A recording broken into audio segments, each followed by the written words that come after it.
Depuis 2016, le gouvernement a organisé donc de nombreux concours et recruté à ce jour 56 199 agents, parmi lesquels 22 138 fonctionnaires et contractuels de l'État, tous secteurs confondus, et 34 061 aspirants au métier du primaire et du secondaire que nous appelons généralement les AME, dont le reversement en agents contractuels de l'État est déjà décidé et les modalités pour y parvenir sont en cours de définition. Mieux, il y a encore dans le pipeline un recrutement de 2 742 autres agents avant la fin de l'année, dont 1 500 agents pour la police, 796 pour la santé, 300 pour la douane et le trésor public et 100 greffiers pour le ministère de la Justice. Et je peux dire et rassurer les parents d'élèves, les parents des agents désireux de concourir, qu'il suffit que leurs enfants travaillent et fassent partie des premiers, ils vont réussir. Personne n'est favorisé dans ce processus-là. D'accord. Tout le monde est traité à la même enseigne. D'accord. Sur le même pied d'égalité. Travaillez et vous avez vos entrées à la fonction publique. Qu'il s'agisse des personnes en situation de handicap et bien d'autres, il suffit juste de concourir et bien les résultats sont proclamés, je dirais, à la hauteur de l'effort fourni par les uns et les autres. C'est bien ça.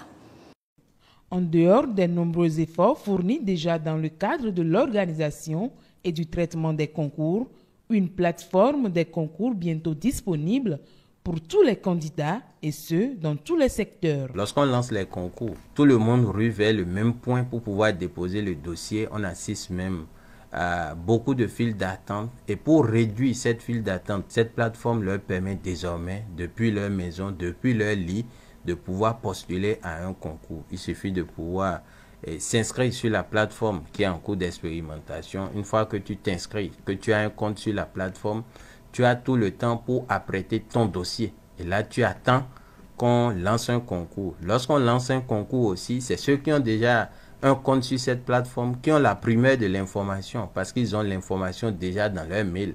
Les mails étant déjà connectés au smartphone que nous avons en main aujourd'hui, tu as la possibilité d'avoir l'information sans rechercher outre mesure. Avec la plateforme, le diplômé a l'information en temps réel et peut se positionner pour saisir les opportunités qui s'offrent à lui. Voici le parcours d'un usager sur la plateforme. Il crée son compte à travers un email accessible, il renseigne son nom et son prénom, son mot de passe et il reçoit une notification mail. Dans le second élément, c'est-à-dire la seconde étape de son parcours sur la plateforme, il aura à mettre à jour son espace, c'est-à-dire le compte qu'il avait utilisé, il va s'identifier avec. Il va renseigner ses données personnelles, nom, prénom, tout diplôme, tout ce dont il a besoin et après il pourra suivre. Pour candidater, il y a des concours qui sont lancés avec des descriptifs, donc il choisit son concours et constitue son dossier numérique. Après ça, il aura le récapitulatif de sa candidature avant de passer à l'étape de postulation. À l'étape de postulation, il aura le résumé de sa candidature. Il va payer sa quittance en ligne avant de soumettre la candidature. Il faut noter que lorsque nous payons la quittance, la candidature n'est pas encore soumise. Il faut soumettre maintenant la candidature et recevoir une notification par mail pour s'assurer que nous sommes inscrits. Les personnes vivant avec un handicap ont désormais le même traitement que tout autre candidat. On en vient pour preuve le dernier concours organisé au Bénin au profit du système judiciaire. J'ai récemment été reçu au concours organisé par le ministère de la Justice. S'il y a eu de différence entre les personnes porteuses de handicap ou non, il n'y en a eu aucune. Tout le monde a été interrogé de la même façon, sur les mêmes bases. Je ne peux que donner l'exemple de ce dernier concours de la justice qui a déjà intégré 9 de personnes handicapées, bien que le quota soit 5. Et ça a été toute une joie pour nous parce que c'est la première fois au Bénin que de tels concours se passent officiellement.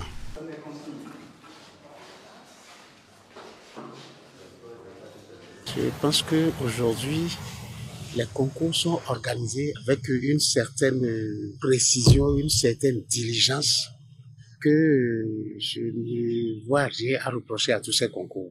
Moi, personnellement, j'apprécie tel que ça se passe.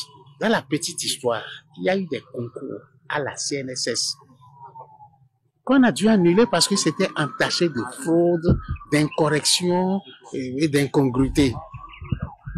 Voilà une preuve, n'est-ce pas, de sa loyauté. Alors, on ne peut que saluer ça. Je suis agent contractuel de l'État, recruté au profit du ministère des Sports en 2017. J'ai composé un 7 octobre et le 18 octobre, les résultats sont sortis. Les résultats étaient sortis en un temps record, n'est-ce pas? Je ne pouvais jamais imaginer qu'un jour après ma composition, les résultats pouvaient sortir. Parce que ce à quoi on était habitué est que après la composition, il faut attendre 3 mois, il faut attendre 4 mois, 6 mois, parfois une année entière avant que les résultats ne sortent. Mais le mien et le résultat de toute ma promotion était sorti juste un jour après. Vous voyez, cela est le symbole même de la transparence. Et après la sortie des résultats, nous n'avons pas eu comme d'habitude les murmures des syndicalistes, les murmures des uns et des autres. C'était passé en toute tranquillité parce que tout le monde était satisfait. La transparence et le mérite sont désormais les caractéristiques des concours organisés par le gouvernement de Patrice Talon. À cela s'ajoute le délai court de 15 jours retenu désormais pour la délivrance et la publication des résultats. Une avancée énorme qui vient davantage à crédibiliser les compétences acquises au Bénin.